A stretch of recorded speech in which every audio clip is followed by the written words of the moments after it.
Welcome everyone to Overcome Podcast episode 35.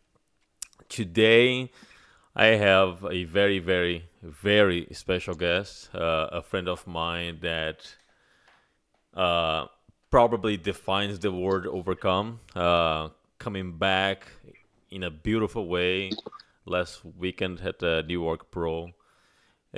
Amazing story. Let's go through and talk with Leah Dennie. Welcome to the show, Leah. Thank you. All right, my friend. So, Nice but to see before we go to the show, because that's what the result of so many hours of work and so many dedication that you have, work ethic and everything. Let's go back a little bit.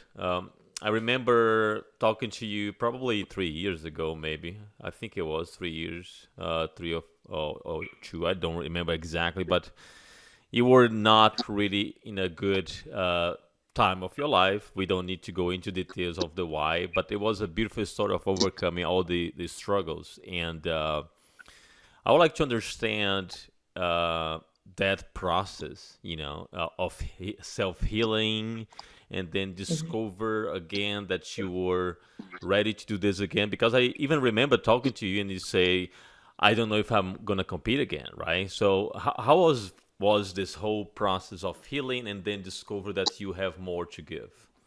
Well, yeah, I think by nature, I'm not a negative person. I don't ever get down on myself, but I'm a human being and went through something very difficult.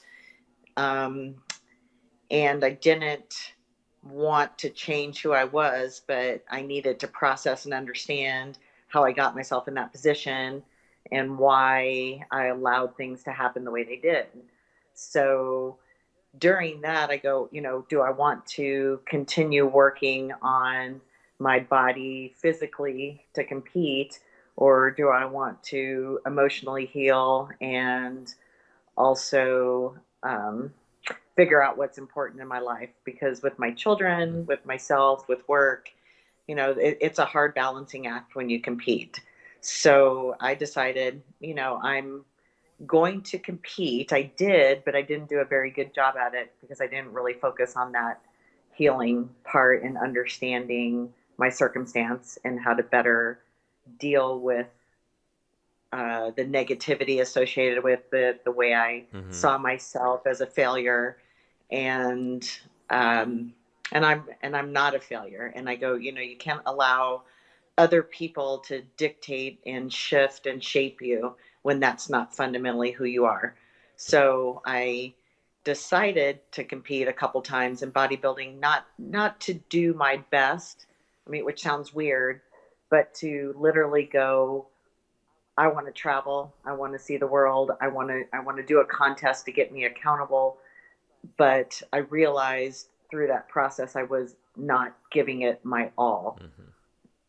So this time for New York Pro, after really thinking about it, taking a full year and a half off, I go, it's doesn't do service to myself, service to the sport or others if I don't give it my all. So I just kind of refocused, doubled down, and said, I'm going to control what I can control, which is the way I look, the way I diet, that type of thing, and then go step on stage and see where the cards fall. And fortunately, it was my day, and I was able to win. Yeah, you look incredible. I think probably the most incredible look that I ever seen you.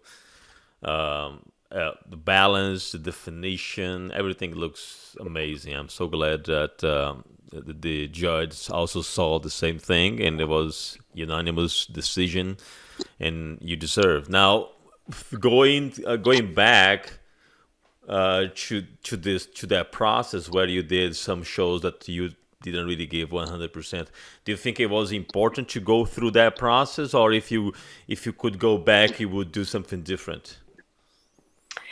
Um, I think I made an excuse for myself, to be honest. As I was trying to deal with something, I've always turned to sports and activity. And, from being very young, I had a lot of things happen to me and I threw myself into sports and I was always very successful. It was something that got me through very difficult times. So I kind of fell back into that mold of doing it. But at the same time, the bad situation was associated with the Right. sport, me, and that I couldn't get it separated. And Mm-hmm. then I was like, I'll do it. And I felt good about what I was trying to do, but I was going about it the wrong way. And I really just said, go back to the fundamentals, be who you are, and don't try to allow anyone else to dictate what you should look like, or eat differently than you normally would, or anything like that. And I just failed, I think, myself and the people that were helping me, because I wasn't really 100% honest with myself that I wasn't ready. I wasn't ready to step on stage, and I wasn't in the correct mindset. I was pushing down that experience instead of just meeting it head on. And I thought I had, but I really hadn't gotten over it. Yep, yep. And remind me of the timeline. Is this timeline correct? It was like 3 years ago that everything happened, and then your first show was like 1 year after that, or you took more than 1 year off? That was 2018, and it was the end of the year. I went ahead and decided to do Romania, crossed over into bodybuilding. And so it was my first bodybuilding show, and the thought process in my head was, I need to come in fuller, I need to be better. And then when I got to Romania, my conditioning wasn't there. I focused on just one aspect instead of just holistically Mm-hmm. every piece of the equation that really needs to be dialed in when you're at the pro level, especially transitioning into bodybuilding. I was less conditioned than I was as a physique competitor, Right. and that's a problem. Yeah. So And but at that time you were not working with your current coach, right? You had a different coach, right? yeah, I was working out with a great coach. He did everything right. I felt the process, because I was doing the gym time effort. My diet was not on point, so I was trying to, and it wasn't huge cheating, but it was enough that you can't get the look you need. And that is 100% on me and no one else.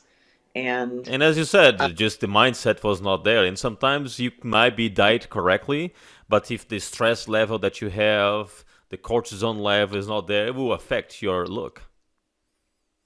Oh, absolutely. And I think prior to that bad time, 2018, the 2 years prior, I was going through changes in my body just for my age. And the more I stressed my body physically and dieting, the more I retained water, the more I would swell. And it just one day after the next, I didn't know what I was going to look like, just not as crisp. So, yeah, I think I needed, and then you add the emotional stuff that came with it, and discovery and all that kind of stuff. And I was changing, got a new job at the time. So there's just too much going on. Yeah, yeah. No, And I don't ever want to make just the fact excuses. that you were able to go to Romania to do this show is quite amazing, considering all the circumstances, and that's just show how relentless you are when you are pursuing something, and sometimes it doesn't go the way you want, but I'm pretty sure that you learn a lot of lessons on this process. Absolutely. Yeah. And I decided that I needed someone that wasn't a friend of mine, someone I didn't know, that was going to coach me, that had a good name, that treated the athletes well. And I hold myself very accountable, but also, every 3 days I was checking in, and I was making progress every week for this whole process. And I was like, and I really started believing that I could do it because my body was changing. And to your point, I had let go of all the emotional struggle and all the negativity and the things that I associated with the sport. That was always in the back of my head, that Hmm. this experience could have been part of being in this world and this lifestyle. Yeah. And that wasn't fair to the sport or the people either, because there's fantastic people in the sport. I've met wonderful folks, and wouldn't change anything, just one little element of it. Yeah. So No, yeah, and throughout the process, I follow your evolution, your kind of checks. You were posting pictures and you were changing quite rapidly every week. It was quite amazing to see how changes were happening so quick throughout this process. Mhm. That really shows that you were not only focused, but you were happy. It was showing that. Yeah, finally got in a good place, and I dropped off social media for a while before, just because in 2018 I had a lot to say, just more quotes, spiritual things like that, and then I started just posting pictures and videos, workout videos, and then I was just like, I didn't know what else to do.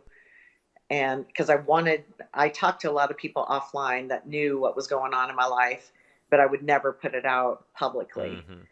And that was different. I just wanted to make sure I didn't ever put that too far out, Right.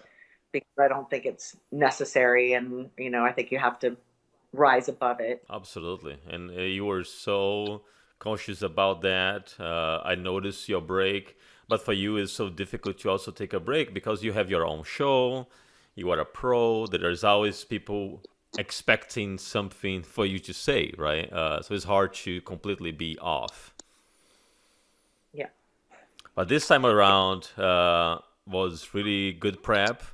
Your body was more relaxed, so it was showing the results quickly. And besides that, there was anything that changed on the prep, or that you were like, "Wow, I never done that," or it was pretty much the foundational that was better. You were more focused. Nothing really surprising on the prep. I think it's a little of both. I would completely focus on it and took ownership of my diet and stuck with it all the time, did the work. I trained myself in the gym, and, I didn't push myself enough on certain body parts that I think showed. And I'll be addressing my legs and my glutes more because I lost a lot of size, but because I dieted down so much. But that was what I needed, and I feel like I have a stronger foundation and baseline now, kind of cleaner, streamlined look. Hmm. That I'm not going to be able to build a lot. I mean, that's your body is what your body is, but I know I degraded a little bit just because I wasn't pushing myself on my lower body as much as I used to, and that was just and that was by choice. But the diet itself was very different. I went back to Dave Palumbo training me. He's a ketogenic diet, which I respond to better than having carbohydrates, and I know that. I mean, even prior to bodybuilding, I was a marathoner for a few years and did that ketogenically just because my body is better with But fats. were you actually at some point you were zero carb, or you never got zero carb? It was like more like 10 grams or something like that. We didn't measure carbs in the typical sense other than carbs from vegetables. So, and it was really just asparagus as the vegetable I chose. I had a choice with green beans, but I just don't do well on them, at that volume. So it was more just changing between a fat protein day and a veggie protein day, and that frequency changed. So it started heavier fat days and fewer uh, veggie days, and then it got down to 1-to-1 days. And that's when you're super lean, and when you don't have a lot of body fat left, Hmm. you're still throwing fat at the equation, but that's when towards the end you really, really start coming down fast. Yeah. And overall, I lost 25 pounds to get on stage. So I was, as a bodybuilder, the same weight I was as a physique competitor, but had better depth of muscle because we filled in. You Whereas, look way bigger. well, it's funny because as a physique competitor, I was always told to stay a little flatter by some of the coaches, and far back in the past, and you don't want to be too big because you're right on the edge. Uh-huh. So I came in purposely flat and didn't carb in. But when you don't carb in, you don't have the depth of muscle you need to be successful. So it's kind of a double-edged sword. You can't really do it. So that's what I was fighting. And a couple people mentioned get into bodybuilding and then you can feed in. Well, my mind fed in a little too much with carbohydrates too soon, and I just was not sleek enough in order to to carb in at the end. So that was, that's what I learned from the two bodybuilding shows I did prior to the New York Pro is, I just wasn't crisp enough. And you can add carbs and you can process them, but you have to do it at the right time. And fortunately, I was able to get refeed meals almost every single Saturday up until the last week or two. So so yes, I had some carbs as part of a refeed, but never as part of my diet. Got it. Got it. And prior to the show, did you carb up a little bit as well, just to have more fullness? Yes, yeah. We spent 3 days slowly carving in with very small amounts of carbs. So, 25 grams at a time max. And then I think I got up to 35 at the end. But, when a lot of people say they're carb sensitive, they're not able to do certain things. Well, a lot of it just comes from the fact that your body has to readjust slowly to it. It's not the fact that you can't process it. It's just you can't process high volume maybe. Mm-hmm. And, that's very specific to the person. But, Dave watched me very closely those last few days. And, and I felt like I was still coming down because adding the carbs actually made me more metabolically efficient. So I was still kind of drawing down a little bit. Yeah. Oh yeah, I noticed on your interview at the end of the show, your face was completely different. It was like very, very sucking in. It was so tight, and I Yeah. remember that back in the day when we used to work out together. I mean, at the same gym, 24 hours. You were like hours in the stairmaster. Did you actually Yeah. have to do that again, or you didn't do too much cardio this time? Oh, I still do a lot of cardio, but not so. My cardio schedule, the lowest I've ever done was 45 minutes morning and maybe 45 minutes at night. And I would build up to that. And that was when I was a little less successful. And then when the year I went pro and I was on basically fish and asparagus for 20 weeks and up to 2 hours of cardio a day, split hour, plus the workouts. And I was very stringy, but I was ripped, but it was fine to go pro. And then as I became pro, it's kind of learning that you have to come fuller, but you cannot look like a different category than you are Yeah. either. So yeah, so this prep I only got up to 80 minutes of cardio, which some people are going to go only. Well, if you're a bodybuilder or a physique competitor and you need the striations and the cuts, you've got to get the fat off. And that's, but my diet I never lost food. I just changed the frequency of when I would eat things, but the cardio ramped up slowly. But did you do So the same type of cardio you've done in the past, like Stairmaster, fasting cardio, or I did a little of everything. So I did, Stairmaster was always my friend, and I don't want to get too used to it, but I have a bike in my home, like a recumbent bike. So some days I would need to do that because I had a conference call and I needed to be able to quickly get on it without going to a gym back and forth. hmm Some days I would take a walk for an hour and a half and just walk as fast as I could. So I would vary my workouts every week. And then I listened to my body. Some days you don't have it in you. So those days I would get out and walk and make myself go, and I have to get home. So, I'd go 45 minutes one direction and I knew I was going to make it back eventually. and all this, and you still have like a 8 to 5 dedicated full time job, right? Yes, I'm a pharmaceutical sales rep. So uh, just with COVID shut down, I wasn't out as much at the beginning of the prep, but now I drive to accounts and have account appointments, but then we also have virtual meetings and appointments that way. So usually I have to be ready for work by 8 a.m. So doing my fasted cardio prior, work all day, and then I would hit the gym at 6:30 at night. And my schedule was 6 days of weight training and 7 days of cardio. So no days off at all None. Like I during the took, whole prep. yeah, during the whole Oh prep. wow. Well, no, let me take that back. So at the beginning with the run in, I was only doing 4 or 5 days of cardio the first week, maybe, and then it went to 7 days pretty quickly. But I chose the frequency of weight training by breaking it up. So I wasn't double training. I was just going, I have 45 minutes one day, someday it might be an hour. And I broke up my quads and my hams. So instead of doing a leg day, I would have 2 leg days.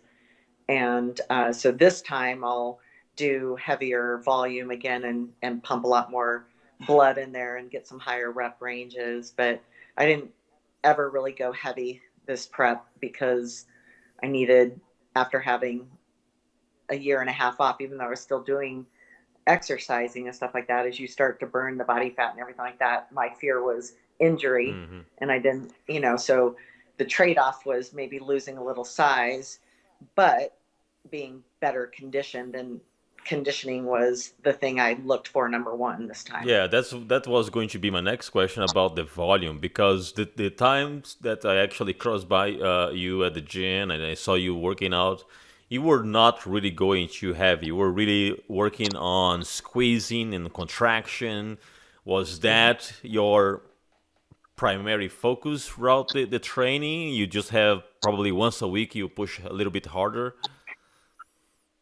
Yeah, the way I personally do my training when I'm not working with a trainer is, I'll go anywhere between 4 to 7 sets, just depending. I didn't do the 7x7s or 7x10s that I used to do some days, but, or 7 times 15 reps. It just depends, but less body parts. So in general, I would do 5 exercises for that day with 4 sets of anywhere from 15 maybe to 20 reps. And my goal is always to get heavy enough to fail. Mm-hmm. So maybe not hitting 15, but I would also pre-exhaust some muscles so I didn't have to go as heavy. So Yeah. maybe go a little heavier at the beginning, then work back down to a lower range. So I just changed it up a lot. And I think at my age, you just have to make sure you know, do what you need to do. But I've got 35 years of training behind me, prior to, sports training and everything since I was little. So you have to find ways to get your body to respond. Yeah. It's interesting that you always bring at my age, but you just beat a lot of bodybuilders that were way younger than you, right? Yeah, I don't know exactly everyone's age, but I think as a bodybuilder, you tend to find some people that are quote older, but them telling me that they're older, they're still younger than me. But it's, to me, I think it's actually to my advantage to be my age, because I've spent so many years building what I have, and I have a solid foundation that I don't have to be extreme in any way. And I can literally listen to, I've always been uncomfortable in the gym in the sense of pushing myself to discomfort, but not to injury, Mm-hmm. and just recognizing that. And, now I'm working on my hips and my strength and my lower back again, because I did not do a lot of squatting or lunging or anything this time, because I spent a year trying to, get some inflammation out of one of my hips, and it was really bothering me to the point I thought I had something really wrong with me, and had to go to the doctor, and everything was fine. It was just a lot of inflammation. So I backed off all that purposely. And actually today I had my first real leg workout. I hired someone to basically take me through leg training once a week to work on my deficiencies where I lost a lot of strength, and I definitely lost um, just my endurance, which is funny because that's what I pride myself on, is being more like able to outlast someone. Mm-hmm. But do you are you pain free on your hip? You don't feel any pain anymore? It's pain free. It's just a tightness. So I just was overly tight. I didn't stretch. I didn't do a lot of things. Had very shortened, tight muscles, and it even started back from marathoning and then wearing high heels all day. I mean, it's just I had so much muscle imbalance on my lower body, and for instance, doing a lying leg or hamstring curl, I raise my hips instead of keeping my hips down because it's so uncomfortable. And I can't even lift heavy weights. It's like a sticking point. But if I do a Romanian deadlift or I stand and do something, I don't have that problem. So what you're supposed to do is when you have a biomechanical problem or a deficiency, you should work through Yeah. it and find a way to get around it. So that's what I'm working on That's now. another trend that I've seen nowadays. A lot of bodybuilders, they are starting to work more on mobility because I think that with time they see that there is a huge value on being more mobile. So they are going through mobility exercise, which I think is tremendous. It helps a lot. Mhm. Yeah, with the COVID shutdown actually and the gyms being shut down, I had my three kids and we would do a little yoga workout video when everyone had to come home, from college. And my oldest was living with me temporarily. And we had a full house of extra college kids that needed a place to stay because they couldn't go home. And we would have a little yoga stretch night. And we thought it was so hilarious because we were so bad and so inflexible. And we got better at it. But sadly, I didn't continue that when I got back to the gym just because of timing. And that'll be a priority, is to learn to stretch again. And when you're more mobile, you're a better poser too, Yeah. and you're not bound up. Yeah, and I saw your pose routine. It was beautiful. Did you work on the whole choreography by yourself, or you have someone helping you? No, Brittany Lene did my posing routine. I sent her the music, she cut it, and she made the routine, and then did a few tweaks, just because she's a lot more graceful than me. And I was like, I can't do that. I can't do what you just did. But I we worked a little bit in person right before I went to New York, and then I had Sheila Black that I worked with remotely just on my mandatories, Uh-huh. and I focused. I mean, you win shows on your Right. mandatories and your quarter turns. So I go, I'm not going to worry as much about the evening presentation. I'm going to do it well. We started very early where I knew it, and then I revisited it later once my body had changed shape.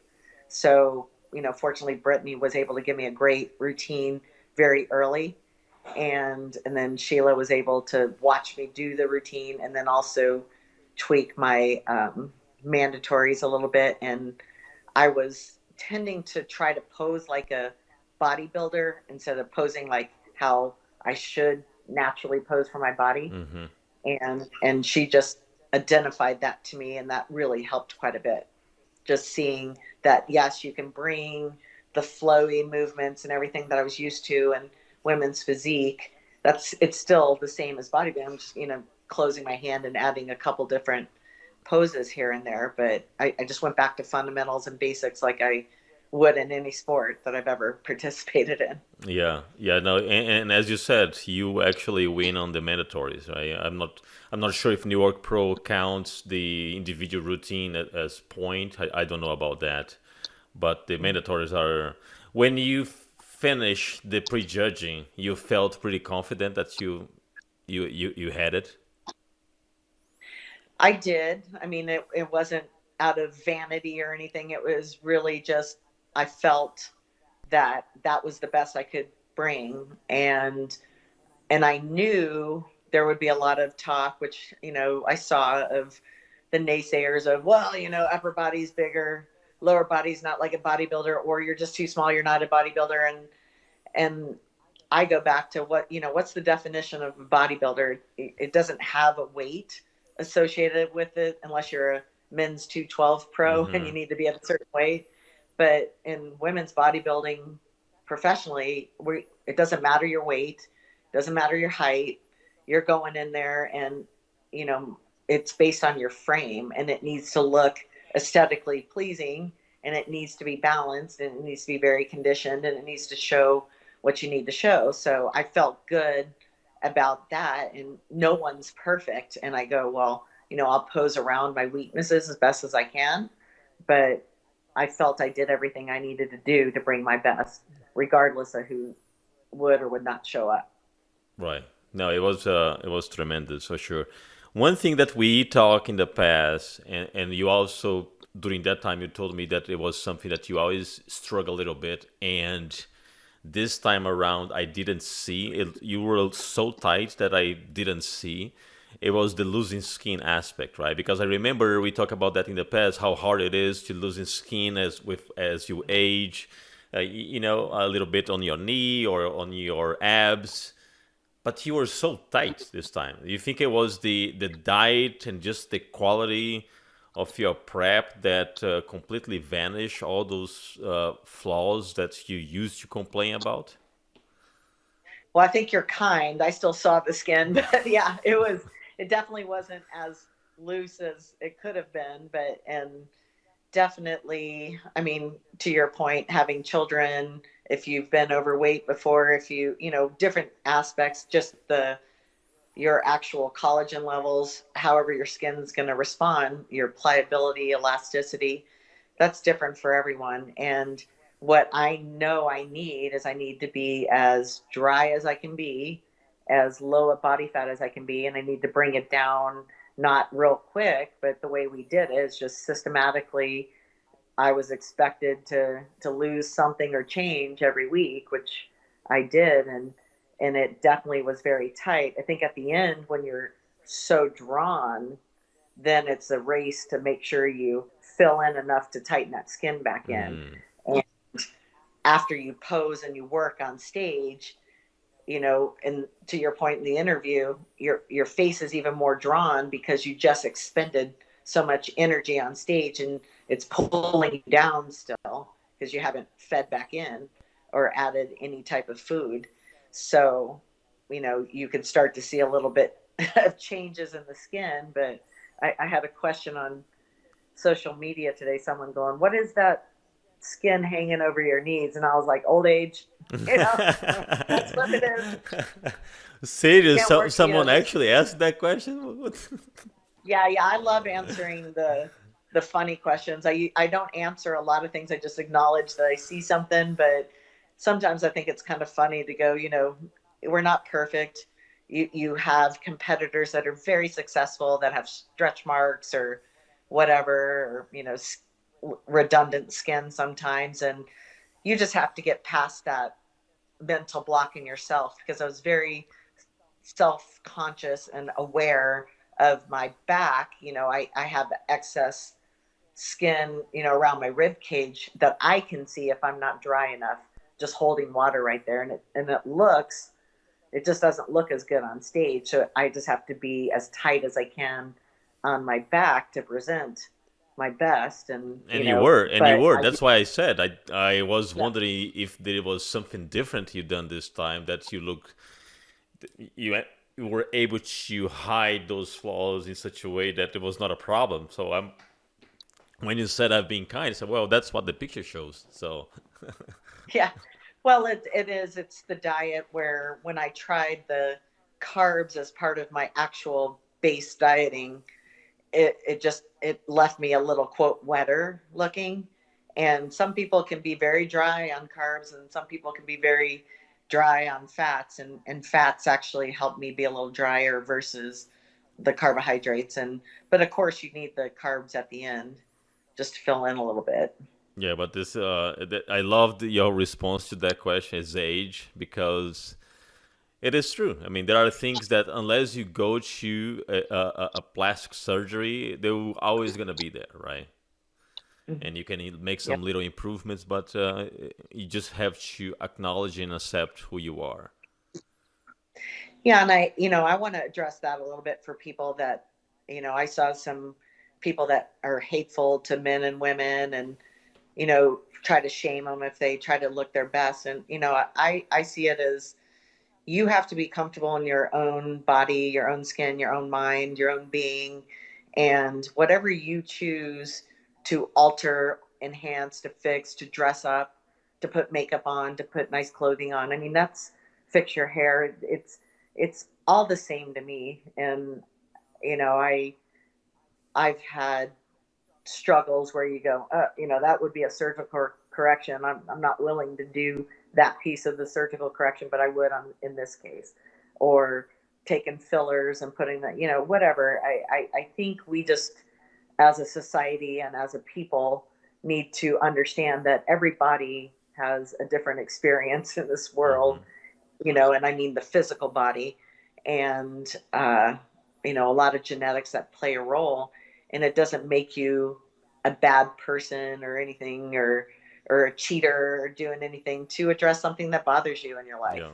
and or if it doesn't bother you, to embrace it. I mean, it makes no difference to me. So I love when people want to challenge or kind of get snide comments or make fun of something. I'm like, sometimes it hurts, but at the same time you go, yeah, sadly it is what it is. And for y'all that are able to step on stage and to expose yourself to that level in a bikini and showing all your strengths but also your flaws, I always applaud bodybuilders because there is a big courage just to expose yourself on that level and put yourself to be judged, because you, at the end of the day, you're being judged for your flaws as well, for your strengths, and for how you look.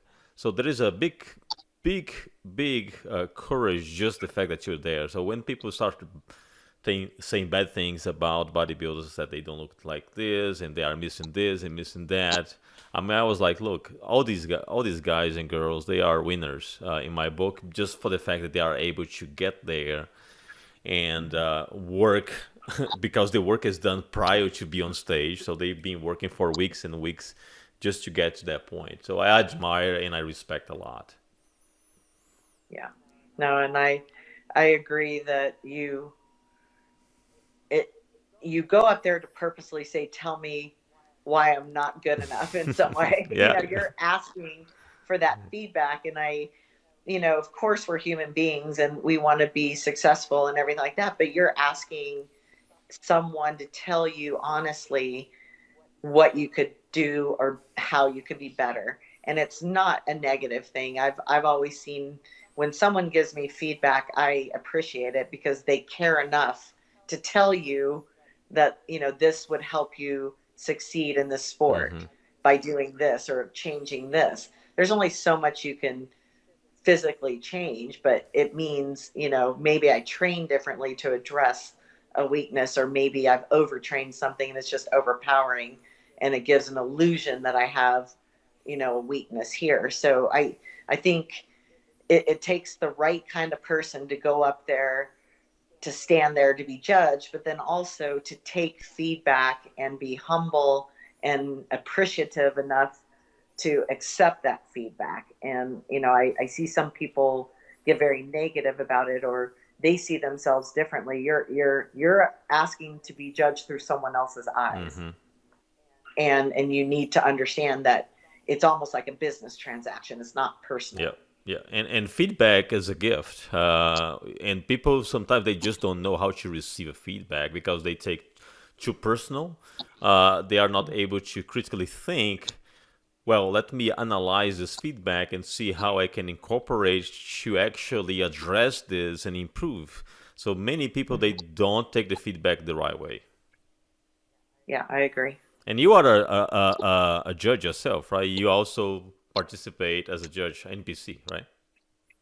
I don't judge. I'm an expediter and I do scorekeeping, but I pulled back quite a bit the last 2 or 3 years from doing things. And, even as a promoter, last year, I guess it was the end of one of my shows, I approached Freddie Naidu, and, and he's with Sheila Brown, and just said, I need help with promoting, to be fair to the sport and the competitors. I am not a get out there person, but sometimes the sport needs that to open up more doors to people, and just partnered with them, asked them to help. And because of COVID, the Beaumont show had to keep getting rescheduled. We canceled it for the year, but then Freddie called me and said, "Hey, we've got 3 weeks before a show date that I can get up here in Irving. Want to do it?" And I was like, "What? Oh, and we're going to add IFBB." And I'm like, "What?" And and we did it because it was the right thing for the competitors to do, and it was very appreciated. It was a beautiful show. And actually after that show, I talked to Freddie and Sheila, and was just like, it's time for me to focus on a different part of my life and support them. And now they've taken the Southeast Texas Championship and they're making that the Texas Pro, which will be coming up. So Oh, I so I'll be didn't know that. back. That's really cool. So you actually don't have Yeah. that the Southwest anymore. No, it's been rebranded Texas Pro, moved out of Beaumont, and there's only so many shows that can be had, and it was just the right thing to kind of step back a little bit. And And Texas they Pro is gonna be in December, right? no, so Texas Pro will be August in Irving. Irving. Okay. So yeah, so that's Freddie and Sheila's show now. Nice, nice. That's interesting. So that's good because now you're gonna focus on Olympia.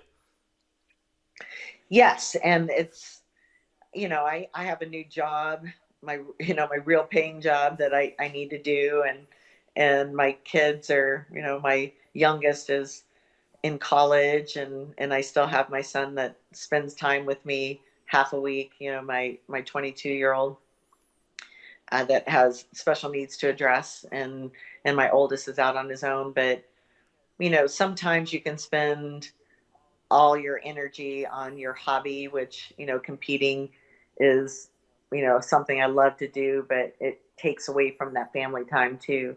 So being a promoter, working backstage and competing is all on the times when I have my son, and it was just getting to be a little too much.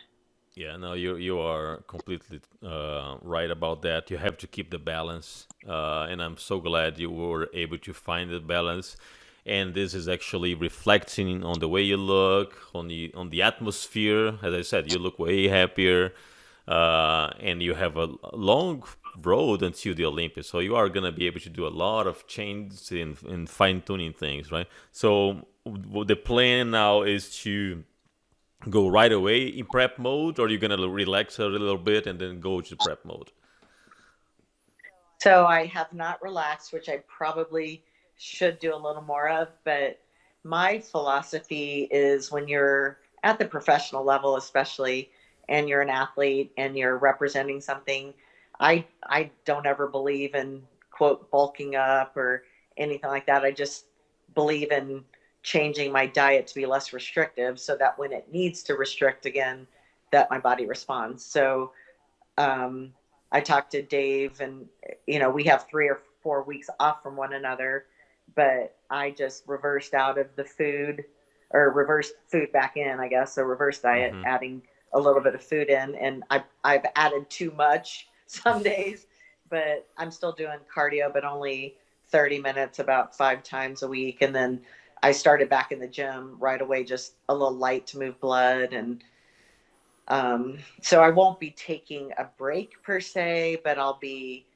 allowing my body time to heal and not overstressing it. But I think consistency is key. And as a bodybuilder, as an athlete, as a Yeah. anybody, consistency is what makes it. And I very much believe I've always been able to quote make gains when I'm lean or in shape. I mean, it's literally about the amount of energy you expend, Hmm. and when you have enough caloric um, or enough calories in your body and less expenditure, then that can help you Yeah. grow, and eating the right thing. So I'm very much aware of anytime I put something really terrible in my body that it'll have a consequence. But I've put about 8 pounds on since I competed, which is about right for me, Yeah. Yeah. just Just adding water water, back yeah, in. just water is actually pretty good. 80 pounds. I've seen people putting like 15,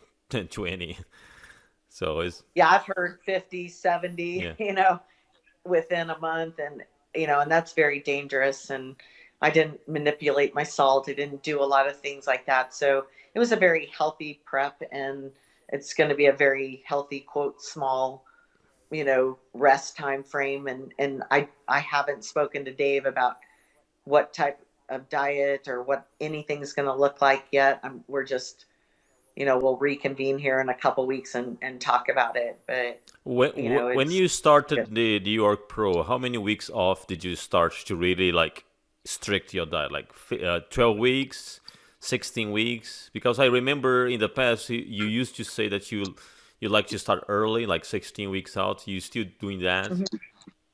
Yeah, we started, I think, technically about 15 weeks out, and immediately just got in the diet and was doing my check-ins that week. And just from the first week, I lost 2 or 3 pounds, and sometimes that's water and just changing in your diet. But it was, there was only one time where I think I put a pound on the whole season. But, Dave kept going, "You're getting leaner, but you're growing, it looks like," and stuff like that. And I'm like, well, it's hard because you're seeing a picture, and as bodybuilders, there's an illusion to it. Hmm. They think you're gigantic. They see you in person, and you're like, "Oh, you're not as big as I thought you were," and everybody's got their opinion. And Dave's got a great eye. He was looking for very specific things. He was looking for progress, and we monitored the scale just because, to make sure nothing's getting overlooked, because you can hide a lot too with angles and Yeah. shadows. And so I just stood in the ugliest, most terrible light I could, and just did my check-ins consistently, the same time of day, same outfit, everything like that. And just let the cards fall where they were, and just stayed 100% accountable to myself and to Dave. And fortunately it It worked. worked, yeah. And I think that when you are going through a prep like this, where you actually don't have to make a certain weight, it also helps you to alleviate the stress, right? Because many times when you have to make a weight, it adds a lot of stress. I have to make that weight, so you keep focus on the balance and not on the look. Yeah, yeah.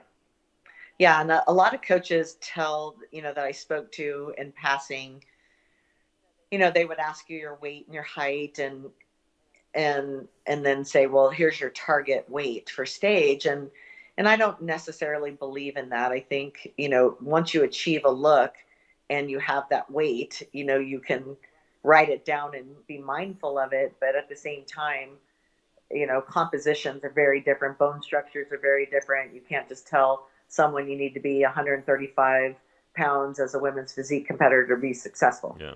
That's what the judges like. And I'm like, well, I don't know about that. But it's just kind of interesting to hear everyone's opinion of it. And I go, fundamentally, you track the way you look when you're not in a weight category. And classic physique is the perfect example, as height to weight ratios. And some people that carry a heavier structure but are shorter in stature, somebody that starts at 250, naturally, that's just a natural set point for the body, needing to be 197 pounds at 5'9" and a quarter. That's tough to do Yeah, and it's fun, and still look good. right? And it's interesting you say that because when I was looking to the lineup that you were, there were bodybuilders that were like your height, but they were, I think there was one or two maybe a little bit taller, and Mhm. some had more like striations. But when you look to the whole package, you definitely had the whole package better than the others, right? Mhm. So it was the just the right fit for that height and the depth and the tridimensional aspect. Your shoulders look incredible. It always did, but it was pretty well rounded. It was very, it was amazing. Thank you. Thank you. Yeah. Appreciate it. But so thinking about all the things that you went through and with all the experience that you gained throughout those years, what will be your advice for a new competitor that is trying to get on stage, is trying to make improvements, and but is unable to keep a good balance with life, right? We talk about this in the past when we were at the gym that some athletes they go so full in that they start having problems at home with their husbands and the family. They just isolate themselves, and that's not a good healthy thing to do anyway. What would be your advice for these people to warn for trigger signs and how to try to bring the balance back? Well, I think, a lot of people talk about support. They've got great support or they have no support or whatever. And, you know, I think it's finding someone to be truthful and honest with you and to point out when you maybe be going down the wrong path or that you're changing as a person. Someone that's very good natured and bubbly and interacts with a lot of people being so focused and isolating themselves or removing themselves, that's not healthy because you don't want to change fundamentally who you are as a person to get on stage. You just need to find a way to balance your workouts, prepping your food, and all these different things. So maybe if you have to work full time and you're a mother or you're a father that also cares for kids or travels, and how do you do it? You work with a coach that understands your job, understands your lifestyle, understands your priorities, and finds a way to come up with a plan to be successful. And, anytime I've worked with someone in the past, I ask them, I said, what job do you do? Are you on the road a lot? Can you carry a cooler? How do you prep your food? Do you prep it? Does someone else prep it? Because let's say your wife is prepping your food and she starts to get very annoyed because you're not very appreciative or thankful. It's just expected that my food's going to be there portioned exactly the way it is and I need to be able to move it, but she's got something going on and she couldn't do it and now you explode. Yeah. You don't want to be that person, but you need to work through and talk to your partner, your support system, and make sure that they can point out when maybe you're not being quite as appreciative, but then also as a competitor when you need to ask someone to step in and help you to give you better balance. Because I by nature am a person that takes so much on and I have a hard time asking for help because I don't see it as a weakness. I just see it as something that I like to do. Maybe it's controlling or something like that, but I don't like to burden or to make anyone else uncomfortable around me. But I've learned that people want to help sometimes. And if you let them help, then that just takes some of the pressure off of you and makes you that much better at what you're trying to accomplish. So again, the advice would just be to recognize who you are. And I write it down. I write how many weeks in the calendar I have. I set all my appointments for work that I have to have, and I know when I need to work around something. And then if, my son goes, we're supposed to go to the movies, and it was my time to work out, well, I'm going to change my workout, and I'm going to go to movies with my son because that's important to him. Priorities. Yeah. And even if it's 12 or 14 weeks, some people just go, I'm going to put my head down and do it. And I don't think that's very healthy either. Yeah. That's a great advice. Thank you very much, Leah. And thank you for spending this time talking to us. I think your experience and your story is very inspiring, and it will help a lot of people to realize that you can always rediscover yourself. You can always push a little bit more if you are on the right mindset, and recognize when you are not, what needs to be done to put yourself back on track. And that's what you did. You recognize the mistakes, you learn from those mistakes, and you funnel everything in a great prep and got this absolute outstanding result. Yes, thank you so much. It was great talking to you. And, I think you're a very inspiring person, and I've always loved seeing you around, and when we would run into each other at the gym and being able to chat. And, I think you do fantastic things and motivate so many people. So thanks to you, and thank you for the opportunity and for the recognition of the work that's put in and understanding me as a person and not just a competitor. So thank you for that. Absolutely. I appreciate your friendship, and have a great prep to Olympia. I cannot wait to see you on the Olympia stage. I'll be rooting for you for sure. Thank you so much, Jeremy. I really appreciate it. All right, everyone. Thank you very much, and see you again next time.